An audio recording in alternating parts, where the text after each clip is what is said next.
Hoje, a gente vai mergulhar num diagnóstico filosófico para um sentimento muito, mas muito moderno. Aquela sensação de vazio que, vira e mexe, aparece sem ser convidada. Vamos tentar entender de onde ela vem.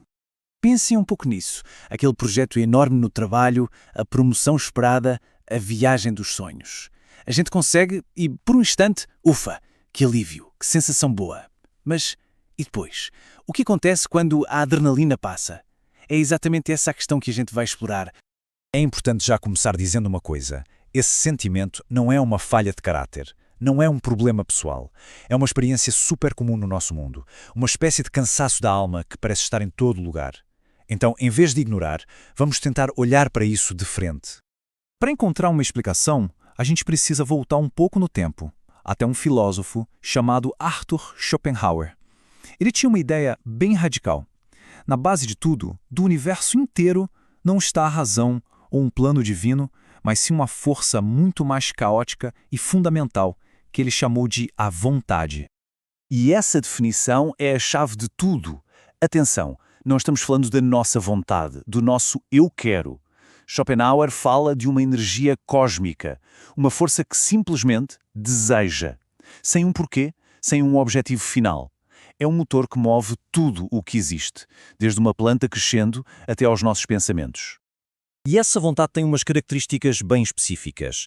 É irracional, não segue a lógica. É inconsciente, age por baixo do tapete da nossa consciência. Está sempre, mas sempre mesmo, desejando alguma coisa. E o ponto crucial, ela nunca, jamais se satisfaz. É um poço sem fundo.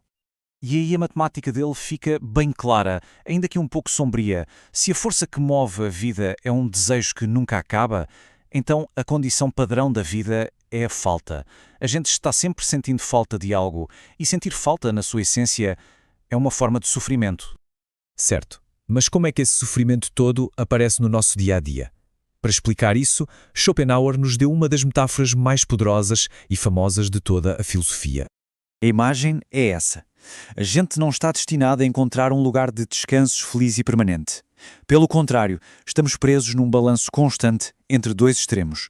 A dor de querer algo que não temos e o tédio de finalmente ter conseguido. Vamos quebrar isso em miúdos. De um lado do pêndulo está a dor. É a frustração, a ansiedade, o esforço de não ter alguma coisa.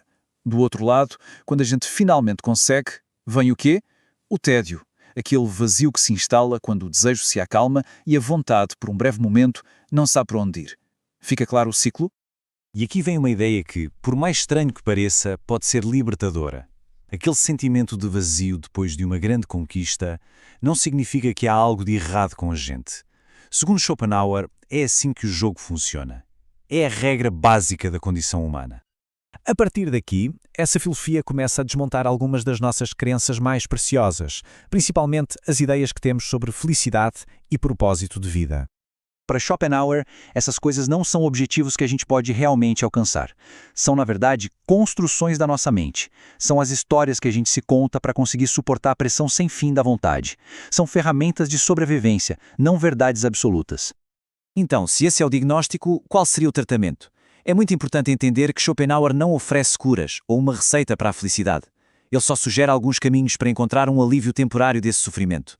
O primeiro caminho é a arte. Quando a gente se perde completamente numa música, numa pintura, num filme, o nosso eu e os nossos desejos parecem desaparecer por um instante. Naquele momento, a vontade se cala. Não preenche o vazio, mas pelo menos suspende a dor. A segunda rota de fuga é a compaixão. Ao perceber que todo mundo, sem exceção, está no mesmo barco, sujeito à mesma vontade e ao mesmo ciclo de dor e tédio, o nosso ego perde um pouco da sua importância. O nosso vazio pessoal deixa de ser tão solitário e vira parte de uma condição que é de todos. E o terceiro caminho, o mais radical, é o ascetismo. É uma tentativa de negar a vontade de forma ativa. Ao diminuir de propósito os desejos, evitar os excessos e aceitar a vida com mais desapego, seria possível alcançar um estado não de alegria, mas de quietude, de paz. Ok, depois dessa viagem toda, o que a gente leva para casa? Pode parecer uma visão de mundo bem pessimista, eu sei, mas existe um conforto estranho em ter, pelo menos, uma explicação para a confusão que às vezes é a vida moderna. Vamos resumir a lógica dele passo a passo. Primeiro, a própria essência de estar vivo é ser empurrado por essa vontade de querer mais. E essa vontade nos leva a desejar.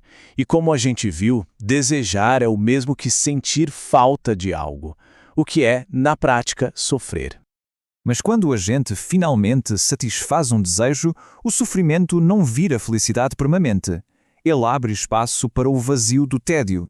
E a nossa consciência, a nossa capacidade de pensar sobre tudo isso, só torna a gente mais ciente desse ciclo sem fim.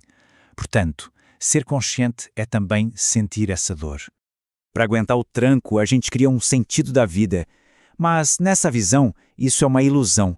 Uma ilusão necessária para a gente continuar seguindo em frente. E, finalmente, o vazio.